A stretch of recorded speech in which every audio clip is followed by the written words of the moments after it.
Hello and welcome, my name is Trismegistus and this is Factorio. This is my Let's Just Play Factorio series, where I don't worry about whether they update the game or having any particular aim other than to, launch a rocket like is the normal aim of the game. Last time we started setting up our mall production area. We also got some significant researches done. We've just finished railway and we've started on sort of chemical researches.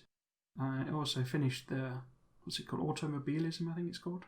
There it is.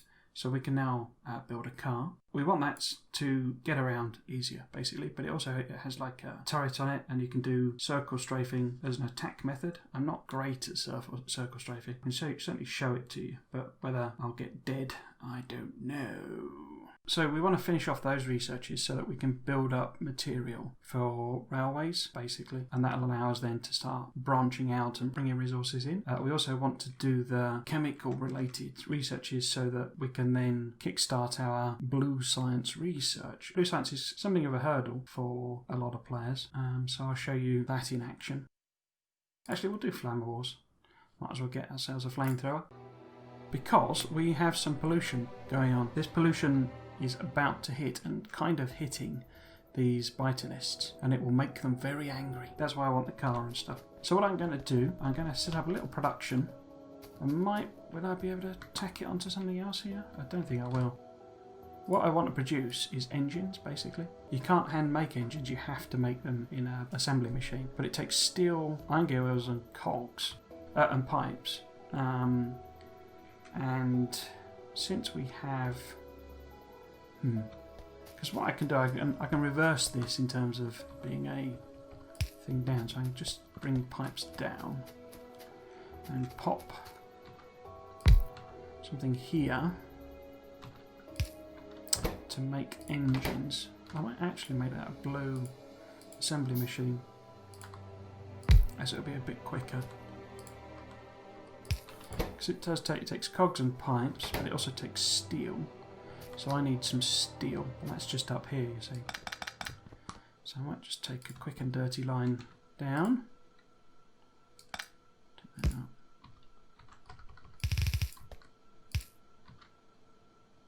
Let's pop another one of them in.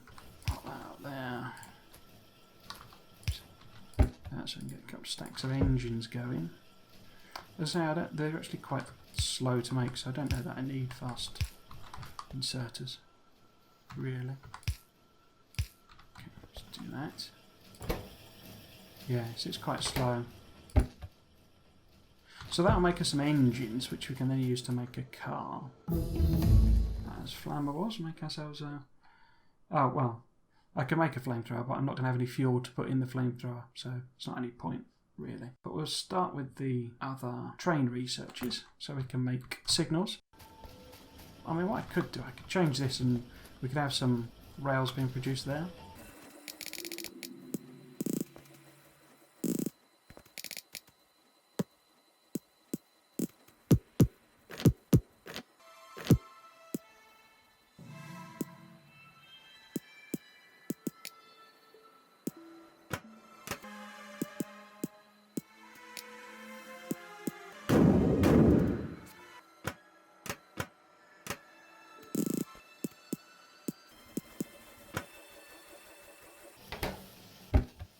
So this will thump out. I mean, should I?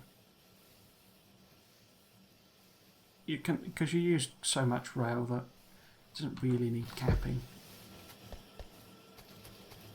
Okay, so that's them. Did I finish? Oh no, I'm still doing rail signals.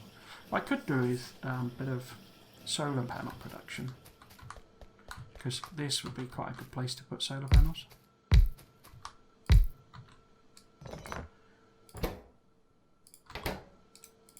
Because they need green circuits, copper,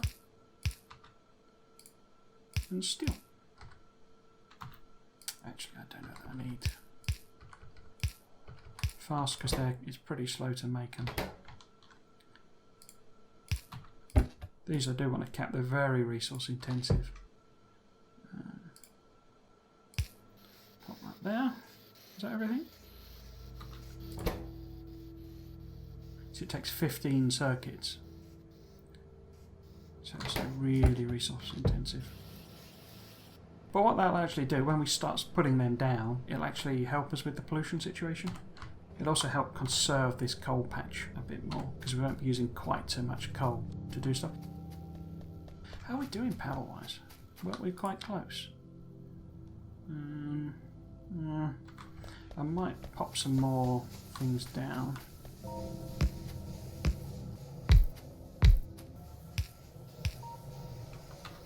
I can move this over now, can't I, really? Because we can put another one in here. Boom, boom, boom. And that's... well, it's not quite all about... we need the fluid wagons as well.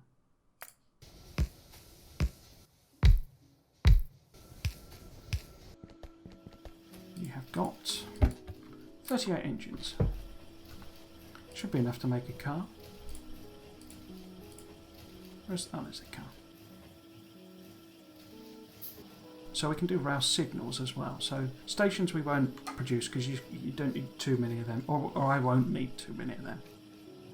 But these other ones we do want to produce. So what else have we stacked up? So we've now got red belts. So I could make them. Shall I make red belts? We can do offshore pumps now. They take pipes, green circuits, and what? Pipes, green circuits, steel. Can we put them...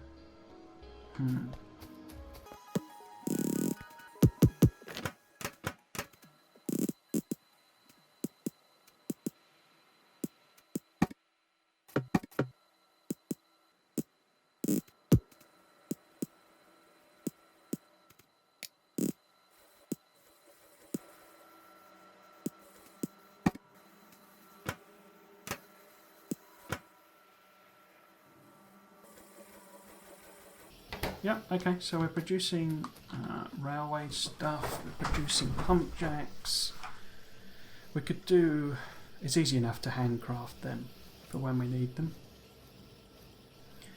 But locomotives are... well, cargo wagons are a good one to have being produced for us, because we use quite a lot of them, but locomotives, we can sort of carry a stack of engines and make them as we need them. And fluid wagons as well, you know, there's no need to really, at this stage anyway, to automate fluid wagons. So that's iron plates, steel and gear wheels. Iron plates, steel and gear wheels. Iron plates, steel and gear wheels. Can I just tack that in somewhere?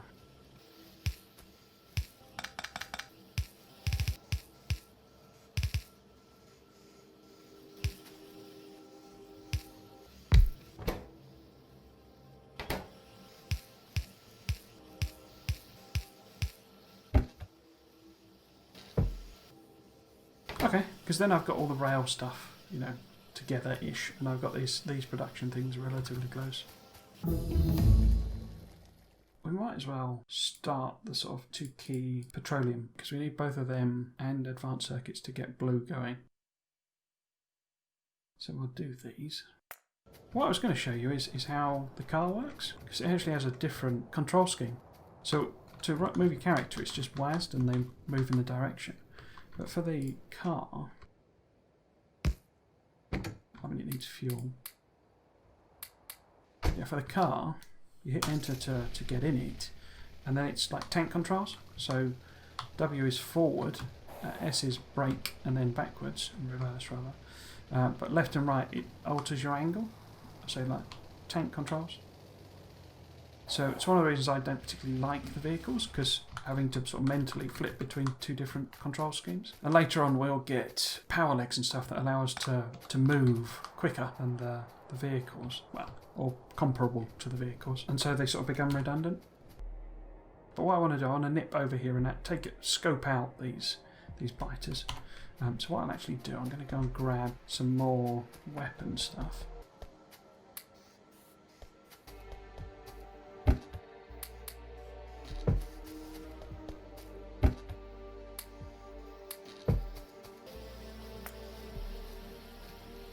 I might just put in a special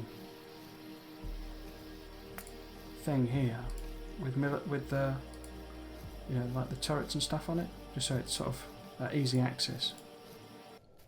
So I'm thinking I might run a power pole over there as I'm going, because you can lay power poles while you're running. What we might do first, we might go and put a radar down there.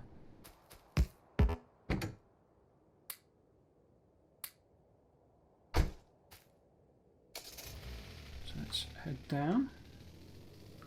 Where do we need to be to give radar coverage? About here. So we will put a radar here. A couple of times. Oh, you see what I mean? That was me attempting to move up with W, but why? Or something. Or basically, I was trying to move up, and I accidentally slammed into the thing. As I say, it's not the most. I don't find it the most sort of intuitive. Actually, control scheme. That's one of it. I always zoom out as far as I can, really, when I'm doing this, so you can get a good feel for what's going on. Makes it more difficult to sort of see smaller hazards, like these small cliffs and small rocks rather, and trees. Particularly dead trees are difficult to see. But I'd rather be able to see what's going on. I think you can crash into cliffs without taking damage, which is one of the weirder things. So this is 3 nests and 2 worms, both small. Small worm, small worm. This is more scarily 2, 3, 4, 6 nests. Small worm, only 2 small worms though. Anything else? No. Okay. So what I want to do first is run my power line over. Yeah, that's not too bad a spot to be setting up a little defensive area. Pop a thing in. Some of these lads. With a bit of this. Cool. And then we might as well have some walls down as well. So this is our runaway spot. Basically, we can run over here. I might put actually that as well. We can run away over here when things get a bit scary.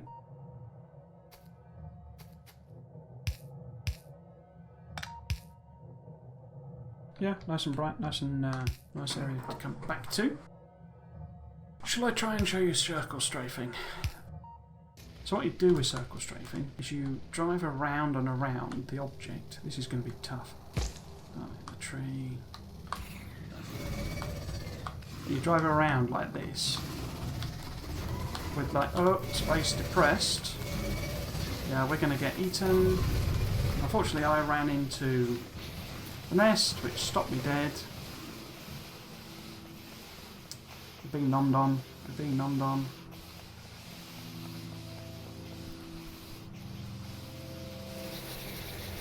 So that shows you the concept of circle strafing executed extremely badly, because I'm very bad at it. What I'm going to do though, just because I was really showing you the concept, I'm going to load up the autosave. Okay. And I'll probably turret creep it, but using the car to fire on the biters, provide me a little bit more protection.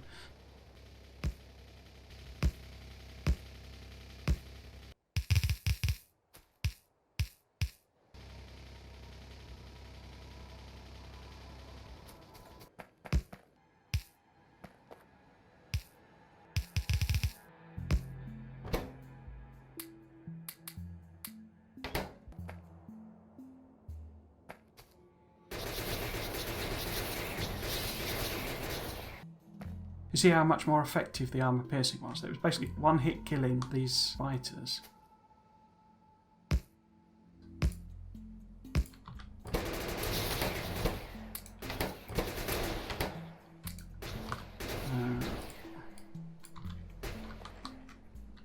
I'm attracting biters unintentionally with both nests.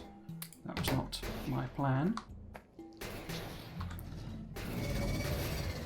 If I put this here, are you going to be able to spit it?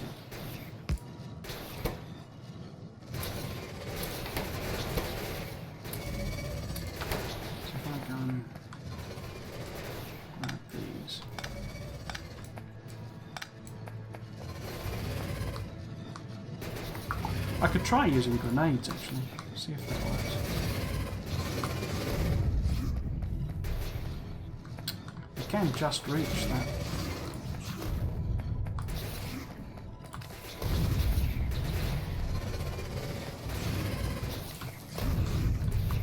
It's more to do with splash, I think, the way they can reach it. Okay, so that's taken the worms out. So if we pop another one of them in, and then another one of them there.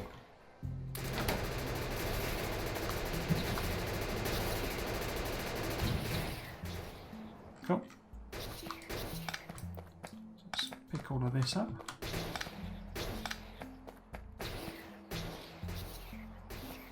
Again, we want to edge closer.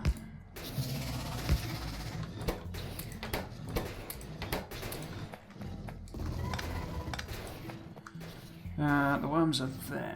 Okay. Should... no. I find it to be quite inconsistent as to how the ranging works for the worms.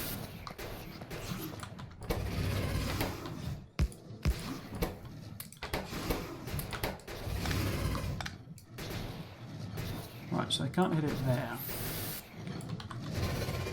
Put these damaged ones down and repair them.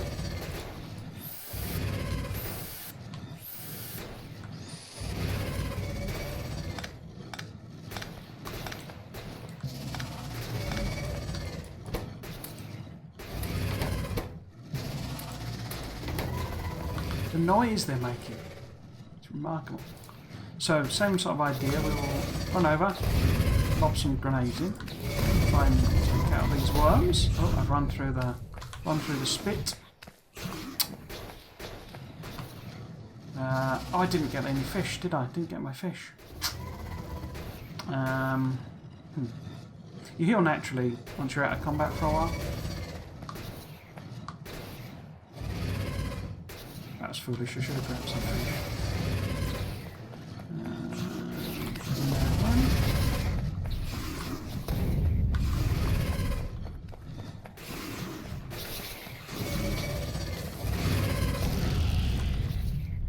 Okay, so that's the worms taken out, isn't it?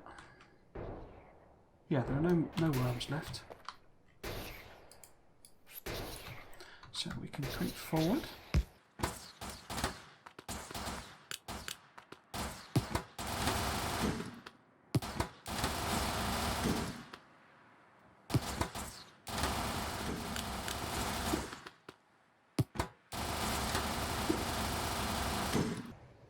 Coolio. Ooh, there's a biter coming all across there. I'm guessing that means there's a nest. That's expansion basically. That's what happens.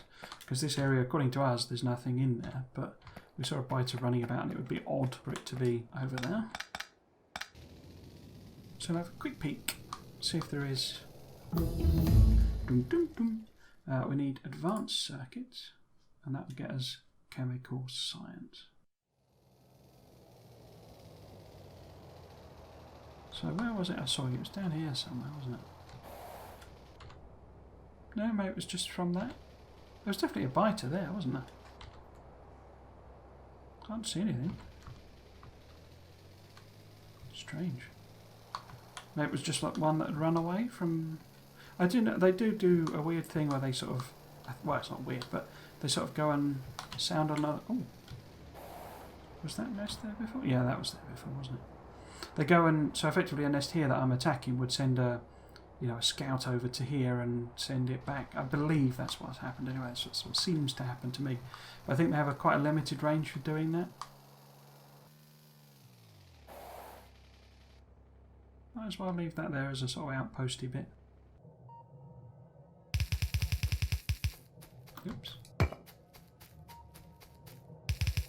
I could take advantage of the cliffs as like a natural thing, but that only just occurred to me.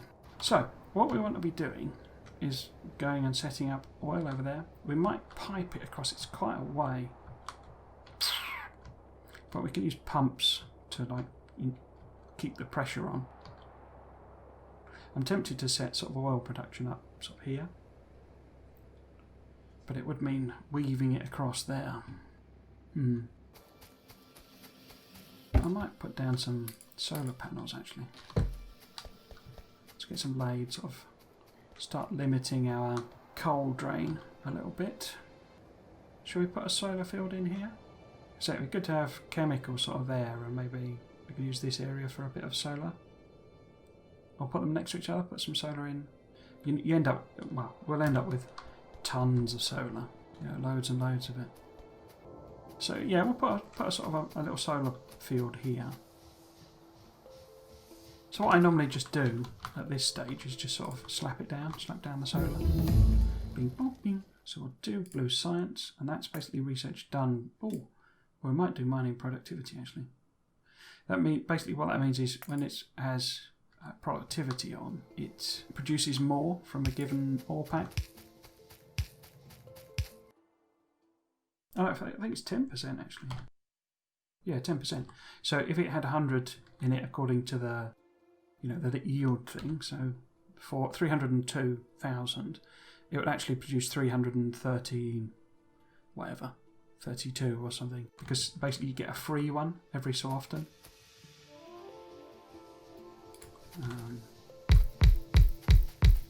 So yeah, as I say, I normally just slap these down basically. I might put a gap in so I can run across. 1, 2, 3, 4, 5. There you go. So that's blue science researched, okay, and that's opened up a lot of blue science techs. I will do the mining project. Always worth having that. I say they change it so much, I lose track. So yeah, I'm going to put a little gap in there. 5. Yeah, gap every 5 or something. Just so that I can run through, basically.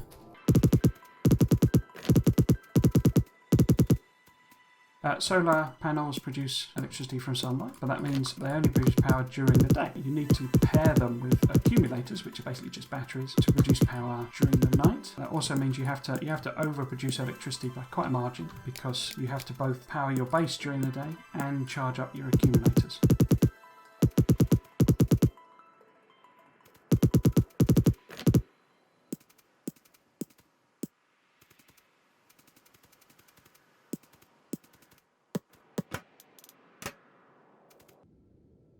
So if we now look at the power chart, so it's in the middle of the day. Let's do a 10-minute average. Well, let's do the hour actually. So this is our solar power panels coming online as they come up here.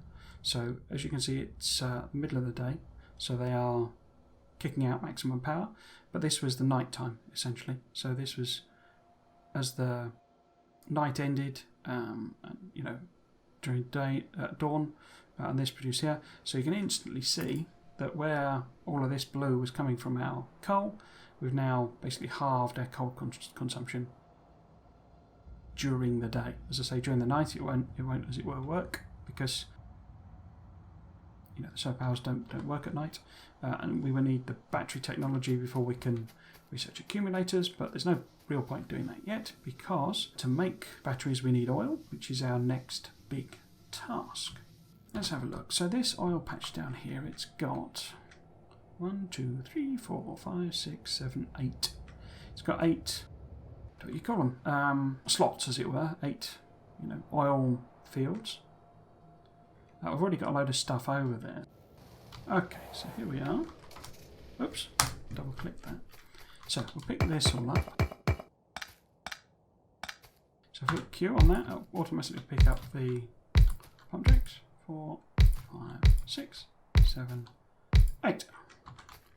So I want to use large power poles really. So put one there. Does that reach? It reaches. So what I tend to do,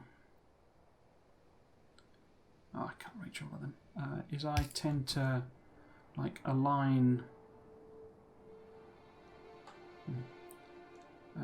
my pump jacks all the same way, and then use undergrounds to sort of have all the output together. If that makes sense. I don't think it does, but I know what I mean, and you'll see what I mean.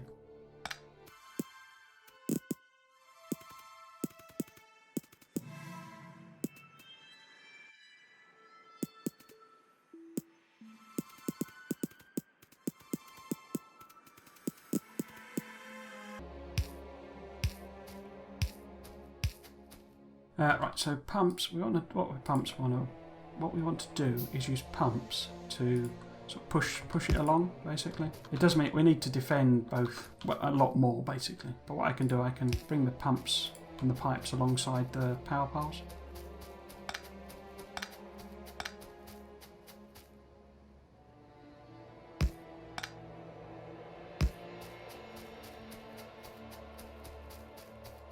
Yeah, so this is what I like to do. I like to try and have everything lined up into a line like this. I don't know why I do this. It's just, I don't know, a habit I've got into, really. So what we'll also do, we'll pop one of our radars in here. Say. Oh, it's not connected, that's fine. Just going to temporarily connect that back up. See, we're looking for them to nod like this, so they're all nodding. They'll stop when they fill up this pipe, basically. So you see the black part moving up and down. That's the fluid coming in. The fluid mechanics in the game are a bit weird, which is why it's bouncing up and down, because it's pumping fluid in and then it's trying to equalise itself in the pipe. Yeah, it's a bit odd how it does it, but it is what it is. So what we want to do is plop some lovely turrets around. One thing I haven't shown you is how I like to do. Or one thing I like to do with little installations like this is have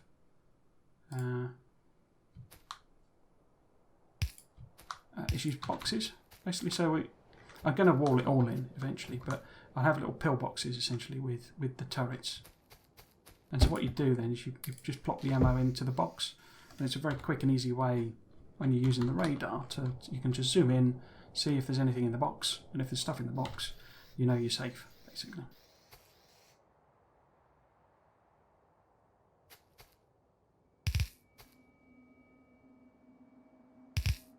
You can do it. There's all sorts of other tricks you can use, like pipes are very cheap. So what you can do, you can lay down pipes as if they were walls. Particularly useful that in sort of emergency situations. So if I ran out of walls and we were actually being attacked, I could pop pipes down and the biters have to chew through them. Because if you look, they have a health of 100, whereas these have a health of 350. So effectively 3 walls of pipes. And pipes, one pipe is just one iron plate. So they are very cheap. So yeah, you can just sort of slap them down in an emergency, basically.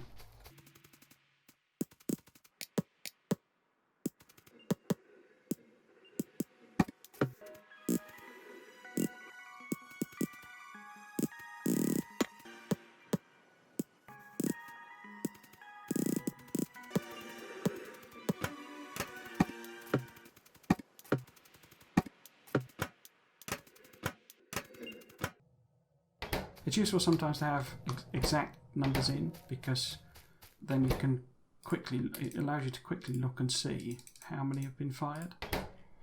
So I know now that there are round numbers in each. So if we get some biter waves coming in, say you've got the box there, you can instantly see how many they've used. And having round numbers in the others, again, lets you quickly see how many they've actually used. Okay, so that's oil production setup. What we want to do, is that a straight line to... Ah, that's perfect, look. So if I literally run the underground pipe up here,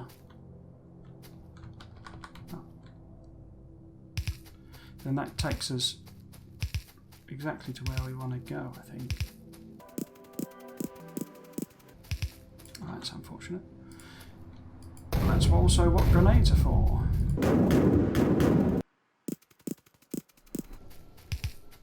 Perfect.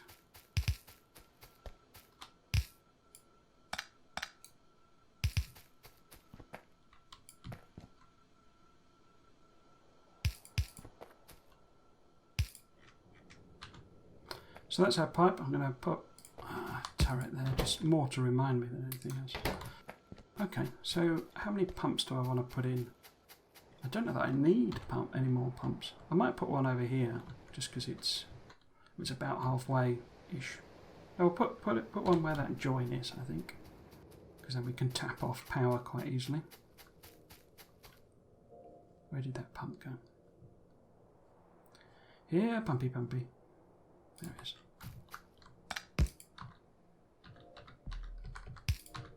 So I can just plop that in there, you see. Pull up a turret, or 2 turrets, bit of mutual defence.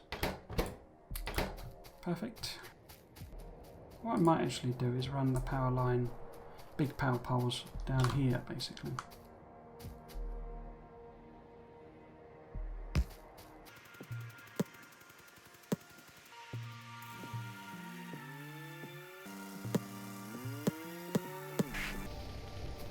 Let's leave our car there. I get very panicked with the car, as I say, with the tank controls. I find it difficult to sort of steer it, basically. Okay, how are we doing episode-wise? So, this episode we have done the researches we need to get us to the state where blue science is our next target. Chemical science, I think it's called.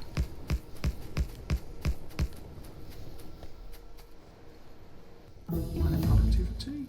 I think we'll leave it there for the time being.